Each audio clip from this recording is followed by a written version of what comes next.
पंचम श्रेणी वृत्ति परीक्षा आज आम साधारण विज्ञान सेक्शन किसी क्वेश्चन आंसर आलोचना करवा। प्रथम प्रश्न हूँ 41 नंबर। प्रश्नटी हूँ निरोग और सुस्थ शरीर पर केउं दुईटर मात्रा कम होगा उचित और सेगुड़िक नितांत आवश्यक। ऑप्शन रही श्वेतसार और पुष्टिसार, ना धातुसार और जीवसार, ना श्वेतसार और धातुसार, ना स्नेहसार और पुष्टिसार। तेबे कौ दुईटा जिनस आमर नितांत आवश्यक सेगुड़िक डेली खाइबा उचित और अल्प अल्प खाइले चलो। तेबे से दुईटा जिनस हूँ धातुसार और जीवसार। ऑप्शन बी हो राइट आंसर। यहाँ 42 नंबर। विभिन्न प्रकार प्लास्टिक जिनस को कौन करवा उचित। तो विभिन्न प्रकार प्लास्टिक जिनस सेगुड़ी आम कौन करवा उचित देछि बाहर फोपाड़ी देवा, ना माटी तले पोती देवा, ना पुनः व्यवहार पाई कल कारखाना को पठेवा। तो प्लास्टिक जिनस गुड़ी को बाहर जदि फोपाड़ी देवा तेबे ताहा असुविधा, कारण प्लास्टिक जिनस माटी मिसब नहीं, तेणु से आम परिवेशर क्षति कर। तापर माटी तले पोती देवा, जदि आम माटी तले पोती देवा पोतिले से माटी मिलेब नहीं, तेणु ऑप्शन सेकेंड भूल। तेबे थर्ड कौन कही पुनः व्यवहार पाई कल कारखाना को पठेवा। तेबे प्लास्टिक जिनस को आउ थे केमी आम से गुड़ी को रीयूज कर सेगुड़ा को रिसाइकल कर, तेणु आउ थे व्यवहार करने आम कल कारखाना को पठेवा। ऑप्शन 3 तेबे ठीक अच्छे। तेबे कौन जानिले ना फास्ट और सेकेंड भूल, थर्ड हूँ ठीक। तेबे ऑप्शन ए रे कही फास्ट है ठीक, सेकेंड और थर्ड बिट भूल, तेबे भूल लिखाई। सेकेंड बिट कही सेकेंड बिट ठीक, फास्ट और थर्ड भूल, यहाँ भूल लिखाई। सी कही थर्ड आई ठीक, फास्ट आई और डबल आई भूल, तेबे यह ठीक लिखाई, कारण थर्ड बिटा आमर ठीक है आउ ए दुईटा आमर भूल है। तेणु ऑप्शन सी हो 42 नंबर राइट आंसर। यहाँ 43 नंबर। उक्ति गुड़ी को पढ़ी ठीक टीकू सूचाओ। समस्त सबुज उद्भिद वायु अम्लजान ग्रहण करती, ना समस्त सबुज उद्भिद वायु अंगारकाम्ल ग्रहण करती, ना समस्त सबुज उद्भिद वायु जबक्षारजान ग्रहण करती। तेबे ऑप्शन गुड़ी को जदि आम देखा, फास्ट बिट कही समस्त सबुज उद्भिद वायु अम्लजान ग्रहण करती। उद्भिद जितेबाला श्वासक्रिया वायु ग्रहण करे से वायुमंडल अम्लजान ग्रहण करें, तेणु फास्ट बिट ठीक लिखाई।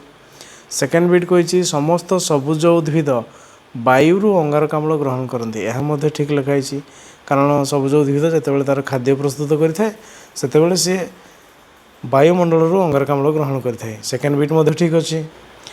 यहाँ थर्ड बिट को जदि जावा, समस्त सबुज उद्भिद वायु जबक्षारजान ग्रहण करती। तेबे जबक्षारजान डायरेक्ट उद्भिद माने ग्रहण करि पारंती नहीं। जितेबाला बिजुली घड़घड़ी होता है सेतेबाला जबक्षारजान ऑक्साइड आमर माटी मिसी थाए, आउ किसी डाली जातीय उद्भिदर नाइट्रिफाइंग बैक्टेरिया गुड़िक आमर तार गंठी रही है। डायरेक्ट सबुज उद्भिद वायु जबक्षारजान ग्रहण करें नहीं, तेणु आम कौन जानिले फास्ट बीट ठीक, सेकेंड बीट ठीक और थर्ड बीट होगला भूल। तेरे कौन लिखाई फास्ट ए, ऑप्शन ए कही ए फास्ट आई ठीक, डबल आई आउ थर्ड आई भूल, तो डबल आई आम ठीक अच्छे, तेणु ए भूल हो। बी कही फास्ट बीट और सेकेंड बीट ठीक, थर्ड आई भूल, तो बी ठीक लिखाई, तेणु ऑप्शन बी हो राइट आंसर। यहाँ 44 नंबर। प्रतिवर्ष वन महोत्सव केबे पालन करा जाए। जून मास प्रथम सप्ताह, ना जून द्वितीय सप्ताह, ना जुलाई प्रथम सप्ताह, ना जुलाई द्वितीय सप्ताह। तेरे प्रतिवर्ष वन महोत्सव जुलाई प्रथम सप्ताह पालन करा जाए। ऑप्शन सी हो राइट आंसर। यहाँ 45 नंबर। केउटीर अभाव गलगंड रोग हुए।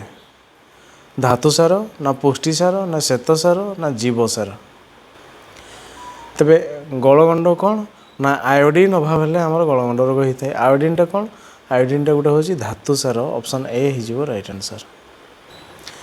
यहाँ 46 नंबर। केउटी एक प्रतिषेधक व्यवस्था नुह। डीटीपी, ना बीसीजी, ना एटीएस, ना ईसीजी। तेबे डीपीटी जो आमर नि जाए डीपीटी बुस्टर BCG टीका ATS एगुड़ा सब आम प्रतिषेधक जिनस किंतु ECG एक प्रतिषेधक व्यवस्था नुह तेणु ऑप्शन डी हो राइट आंसर।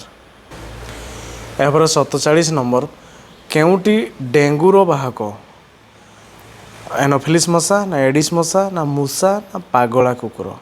तबे डेंगूर बाहक किए डेंगूर बाहक हूँ एडिस मशा ऑप्शन बी हो राइट आंसर। यापर 48 नंबर प्रदूषण मुक्त रखापी दिल्ली नगरी रे चलुवा बस रे केउटी व्यवहार करा जायछि पेट्रोल ना डीजेल ना CNG ना LPG।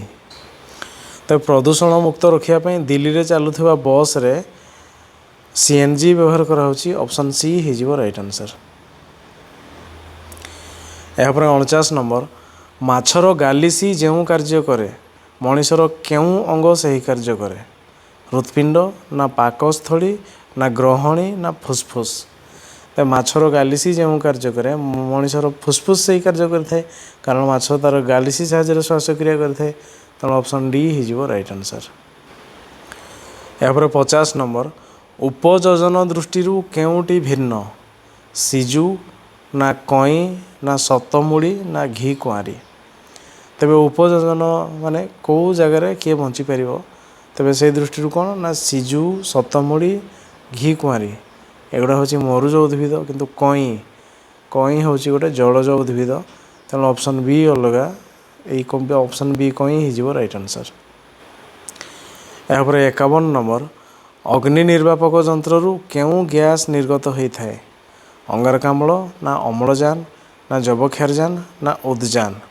अग्नि निर्वापक जंत्रु अंगारकाम्ल गैस बाहरी थाए और यही गैस निआ को लिभे थाए ऑप्शन ए अंगारकाम्ल हो राइट आंसर। यापर 52 नंबर केउटी को कृषकर बंधु कह जाए जोको ना बिछा ना जिया ना बिरुड़ी। तो कृषकर बंधु हूँ किए ना जिया से माटी रे रहे और माटी को फुसफुसिया करि थाए जो माटी रे ऑक्सीजन मात्रा बढ़ी थाए फसल होबार सहज होता है ऑप्शन सी जिया हो राइट आंसर। यापर 53 नंबर केउथिरु आलुमिनियम मिलता है लुहा पत्थर ना बक्साइट ना कोयला ना चून पत्थर। तेबे आम बक्साइट आलुमिनियम पाई था ऑप्शन बी बक्साइट हो राइट आंसर। यापर 54 नंबर केउ जोड़ाटी ठीक नुह तबरे कौन ना जंगल ह्रास हेले बन्या और मरुड़ी हेब तापर कही खाद्य श्रृंखला रक्षा हेले परिवेश संतुलन रहिबो आउटे देछि विश्वतापन जोगु समुद्रर जल पतन ह्रास पाइब ना शिल्पायन हेले अंगारकाम्ल वृद्धि पाइब। तो प्रश्न कही कौ जोड़ाटी ठीक नुह यदि आम देखा विश्वतापन माने जदि ग्लोबल वार्मिंग हेब माने पृथ्वी पृष्ठर तापमात्रा बढ़िबो तेबे कौन हम ना जिते सब आमर बरफ रही मेरु अंचल बड़ बड़ पहाड़ गुड़िक से बरफ सब तरलिकी समुद्र को जीव और समुद्र रे पानी बढ़ीज माने जलपतन वृद्धि पाइब किंतु ऑप्शन बी लिखाई जलपतन ह्रास पाइब तेणु ये ऑप्शन बी ठीक नुह तेणु क्वेश्चन अनुसार ये ऑप्शन बी हो राइट आंसर। यापर 55 नंबर केउ उद्भिदर मूलरे थिबा बीजाणु द्वारा वायुमंडलर जबक्षारजान विबंधित होई न थाए तेबे कହାର मूलरे थिबा बैक्टेरिया द्वारा आमर जबक्षारजान विबंधन होई न थाए गहम ना मुग ना बिरी ना कोलथ। तेबे ये चारोटी उद्भिद मध्यरु कହାର होई न थाए जदि आम देखा मुग कोलथ एवं बिरी ये तीनोटी हूँ डाली जातीय गछ डाली जातीय उद्भिदर मूलरे गंठी गंठी थाए और से नाइट्रिफाइंग बैक्टेरिया थाए किंतु ऑप्शन ए गहम हूँ गोटे शस्य जातीय तेणु यार चेर गंठी न थाए कि जबक्षारजान विबंधन हो न थाए तेणु ऑप्शन ए गहम हो राइट आंसर। यापर 56 नंबर शक्तिर रूपांतरण दृष्टि केउटी ठीक नुह विद्युत हूँ यांत्रिक ना न्यूक्लिय हूँ विद्युत तापर यांत्रिक हूँ विद्युत ना विद्युत हूँ न्यूक्लिय। तेज आम देखा विद्युत शक्ति यांत्रिक शक्ति सृष्टि करी हम ऑप्शन ए ठीक अच्छी ऑप्शन बी हूँ यांत्रिक शक्ति विद्युत शक्ति हम जंत्र को घरई आम विद्युत बाहर कर ठीक अच्छी ଆଉ ନ୍ୟୁକ୍ଲିୟ ଶକ୍ତିକୁ ବ୍ୟବହାର କରିକି ଆମେ ବିଦ୍ୟୁତ୍ ବାହାର କରିପାରିବା, ଇଏ ବି ଠିକ୍ ଅଛି। କିନ୍ତୁ ବିଦ୍ୟୁତ୍ ଶକ୍ତିକୁ ୟୁଜ୍ କରିକି ନ୍ୟୁକ୍ଲିୟ ଶକ୍ତି ପାଇବାଟା କଷ୍ଟ। ତେଣୁ ଅପସନ୍ ଡି ହେଇଯିବ ଏଇ ପ୍ରଶ୍ନର ରାଇଟ୍ ଆନ୍ସର୍। ଏହାପରେ 57 ନମ୍ବର, କେଉଁଟି ଅନ୍ୟ ତିନୋଟି ଠାରୁ ଭିନ୍ନ? ପେଟ୍ରୋଲ, ନା ସୁରା ସାର, ନା ଡିଜେଲ, ନା କିରୋସିନ? ତେବେ ଏହାର ସଠିକ୍ ଆନ୍ସର୍ ହେବ କିଏ? ନା ସୁରା ସାର। ପେଟ୍ରୋଲ, ଡିଜେଲ, କିରୋସିନ ଏସବୁ କେଉଁଥିରେ ମିଳେ? ନା ଆମର ଏଗୁଡ଼ା ହେଉଛି ଜୀବାଶ୍ମ ଇନ୍ଧନ, ପେଟ୍ରୋଲିୟମରୁ ମିଳିଥାଏ। କିନ୍ତୁ ସୁରା ସାର ପେଟ୍ରୋଲିୟମରୁ ମିଳିନଥାଏ। ଏହା ସୁରା ସାର ହେଉଛି ଗୋଟେ ମଦ ଆଲକୋହଲ ଜାତୀୟ। ତେଣୁ ଅପସନ୍ ବି ହେଇଯିବ ରାଇଟ୍ ଆନ୍ସର୍। ଏହାପରେ 58 ନମ୍ବର, ମିଳୁଥିବା ଶକ୍ତି ଦୃଷ୍ଟିରୁ କେଉଁଟି ଅଜୈବ ଶକ୍ତିର ଉତ୍ସ? ପ୍ରାକୃତିକ ଗ୍ୟାସ୍, ନା ଜଳୀୟ ବାଷ୍ପ, ନା ପେଟ୍ରୋଲ, ନା ଖାଦ୍ୟ ପଦାର୍ଥ? ତେବେ କେଉଁ ଜିନିଷଟି ଅଜୈବ ଶକ୍ତିର ଉତ୍ସ, ମାନେ ଜୀବନ ଥିବା ଜିନିଷରୁ ସୃଷ୍ଟି ହୋଇନଥିବ ସେଇ ଜିନିଷଟା? ପ୍ରାକୃତିକ ଗ୍ୟାସ୍, ଏଇ ଯେଉଁ ପ୍ରାକୃତିକ ଗ୍ୟାସ୍ଟା ହେଉଛି ଜୀବାଶ୍ମ ଇନ୍ଧନ, ଜୀବ ଯେତେ ସବୁ ପଚି ସଢ଼ିକି ସେଇଥିରୁ ତିଆରି ହେଇଛି ପ୍ରାକୃତିକ ଗ୍ୟାସ୍। ତେଣୁ ଏଇଟା ଜୈବିକ ଜିନିଷ। ଜଳୀୟ ବାଷ୍ପ, ତାପରେ ଦେଖିବା ପେଟ୍ରୋଲଟା ବି ମଧ୍ୟ ଜୀବାଶ୍ମ ଇନ୍ଧନ, ସେଇ ଜୀବଜନ୍ତୁ ପଚିକି ସେଗୁଡ଼ା ସବୁ ହେଇଛି। ଖାଦ୍ୟ ପଦାର୍ଥ ଯେତେ ସବୁ ଆମେ ଖାଦ୍ୟ ଖାଉଛେ ଏଗୁଡ଼ା ସବୁ ଜୀବନ ଥିବା ଜିନିଷରୁ ସୃଷ୍ଟି। ଆଉ କେଉଁଟା? ଜଳୀୟ ବାଷ୍ପଟା ଜଳରୁ ସୃଷ୍ଟି। ତେଣୁ ଏଇ ଜଳଟା କୌଣସି ଜୀବନ ଥିବା ଉଦ୍ଭିଦ କିମ୍ବା ପ୍ରାଣୀଠୁ ସୃଷ୍ଟି ହେଇନାହିଁ, ସେ ଆପେ ଆପେ ସୃଷ୍ଟି ହେଇଛି। ତେଣୁ ଅପସନ୍ ବି ହେଇଯିବ ରାଇଟ୍ ଆନ୍ସର୍। ଏହାପରେ 59 ନମ୍ବର, କେଉଁ ଦୁଇଟି 1834 ମସିହା ସହ ସମ୍ପୃକ୍ତ? ଝରା କଲମ ଆଉ ବଲପେନ୍, ନା ରେଡ଼ିଓ ଆଉ ଟେଲିଭିଜନ, ନା ଉଡ଼ାଜାହାଜ ଆଉ ଟେଲିଫୋନ୍, ନା କମ୍ପ୍ୟୁଟର ଆଉ ରେଫ୍ରିଜରେଟର? ତେବେ 1834 ମସିହାରେ କେଉଁ ଦୁଇଟା ଜିନିଷ ବାହାରିଥିଲା? ନା କମ୍ପ୍ୟୁଟର ଏବଂ ରେଫ୍ରିଜରେଟର, ମାନେ ଫ୍ରିଜ୍, ଏ ଦୁଇଟା ସେ ସମୟରେ ଉଦ୍ଭାବନ କରାଯାଇଥିଲା। ଅପସନ୍ ଡି ହେଇଯିବ ରାଇଟ୍ ଆନ୍ସର୍। ଏହାପରେ 60 ନମ୍ବର, କେଉଁଠିରେ ଯାନ୍ତ୍ରିକ ଶକ୍ତି ଥାଏ? ବ୍ୟାଟେରୀ, ନା ଇନ୍ଧନ, ନା ଖାଦ୍ୟ, ନା ଜଳସ୍ରୋତ? ତେବେ ବ୍ୟାଟେରୀରେ କ'ଣ ଥାଏ? ନା ବ୍ୟାଟେରୀରେ ରାସାୟନିକ ଶକ୍ତି ଥାଏ। ଆଉ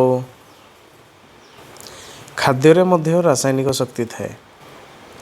ଏଇ ଇନ୍ଧନରେ ମଧ୍ୟ ରାସାୟନିକ ଜିନିଷ ଗୁଡ଼ା ଅଛି, ରାସାୟନିକ ଶକ୍ତି ଥାଏ। କିନ୍ତୁ ଜଳର ସ୍ରୋତ ହେଉଛି କେମିତି? ନା ଗତି କରୁଥିବା ଜିନିଷଟି କାର୍ଯ୍ୟ କରିପାରେ। ତେଣୁ ଏଇ ଜଳସ୍ରୋତ ହେଉଛି ରାଇଟ୍ ଆନ୍ସର୍, ଯିଏକି ଏହି ଜଳସ୍ରୋତର ଯାନ୍ତ୍ରିକ ଶକ୍ତି ରହିଛି, ଅନ୍ୟମାନଙ୍କର ସବୁ ରାସାୟନିକ ଶକ୍ତି। ତେଣୁ ଅପସନ୍ ଡି ଜଳସ୍ରୋତ ହେଉଛି ରାଇଟ୍ ଆନ୍ସର୍।